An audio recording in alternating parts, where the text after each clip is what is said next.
Hello everyone. On this video, I'll be giving you 3 reasons why I think Fredbear or the Fredbear bite is not the bite of 87.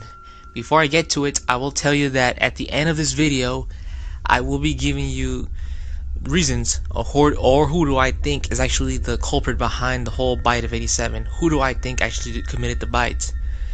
So let's begin. Reason number 3. The toy animatronics. Five Nights at Freddy's 2 takes place in 1987. The bite of 87 happened during the events of Five Nights at Freddy's 2. From what's known in Five Nights at Freddy's 2, you can hear from Phone Guy. Phone Guy mentions that there was another location that was open before that game, that location where you play in was reopened. There was a different location that apparently was closed or it was abandoned for quite a while. From what I think, the location where you play in Five Nights at Freddy's 2 is apparently the only location that's opened at that time. There was no other Freddy Fazbear Pizza location that was open at that time, so this was probably the only location, no other location for this bite to happen.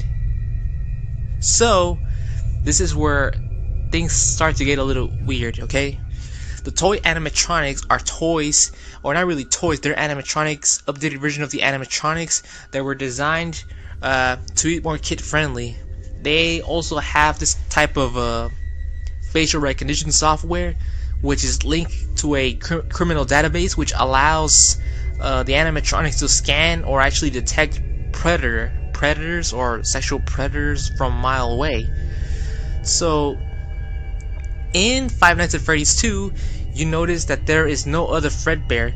The Fredbear bite, in which you see this, there's a scene in Five Nights at Freddy's 4 where you see a boy getting his head crushed by an animatronic known as Fredbear, aka Golden Freddy.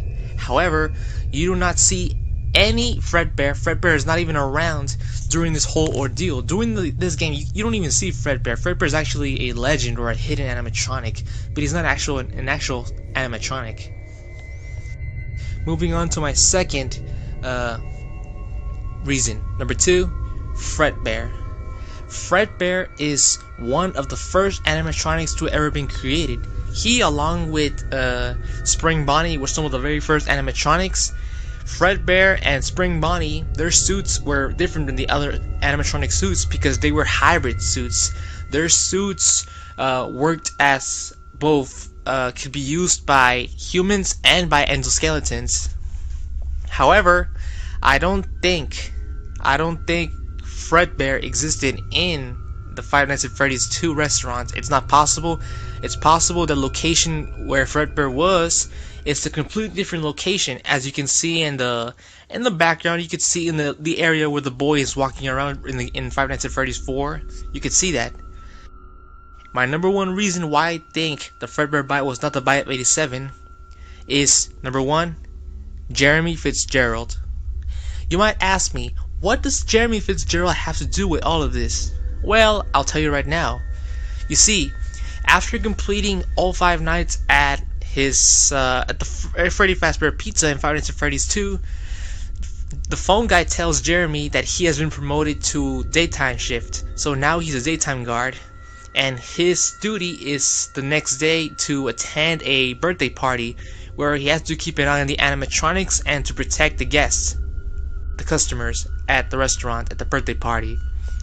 In Five Nights at Freddy's 4, in the scene where the boy gets his head crushed, you can see that there is no other adult. There's no witnesses, there are no employees, there are no cameras, nobody but the boy who gets his head crushed and the brother and the bullies. Jeremy is supposed to be at the party. He is supposed to protect the guest. But in the scene where the boy's head gets crushed by Fredbear, he is not there. So he can't be the security guard in that restaurant. That can't be the same location where that game takes place. It can't be possible. The Fredbear bite is actually an isolated incident. Phone Guy never mentions this incident in neither of the other games because it was an accident. The animatronic did not attack the boy. It was an accident. It was an isolated incident. That's why, that concludes my reason why I think the Fredbear bite is not the bite of 87. Now as to the bite of 87, the real bite of 87, in Five Nights at Freddy's 2, after you finish the game, it's revealed that the restaurant, after being open for several weeks, is closing for some unknown reasons. However, it's revealed, if you look carefully in the game, it's revealed that the toy animatronics, all the toy animatronics are being scrapped, while the old ones are being kept for any further future reorganization, hinting that the biter, the one who committed the bite, is a toy animatronic. There are two main suspects that I have gathered. Two main suspects, Foxy and Mangle. However, Foxy is not a toy animatronic. Foxy could not have committed the bite because Foxy is an animatronic that's not supposed to be active. He's not supposed to be on. He's only just designed, he's only around just for spare parts.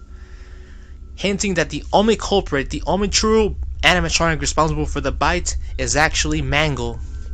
Because Mangle is one of the very few animatronics that has more human interaction than the other animatronics, since Mangle exists and is found in Kid's Cove. Yeah, it's possible it was Mangle. Plus, when Mangle attacks the player in the game, Mangle attacks in a different, awkward way, more in the head area. So yeah, who committed the bite at 87? It was Mangle. That concludes my theory of the bite 87. Fredbear did not commit the bite of 87. That is my conclusion. Case closed.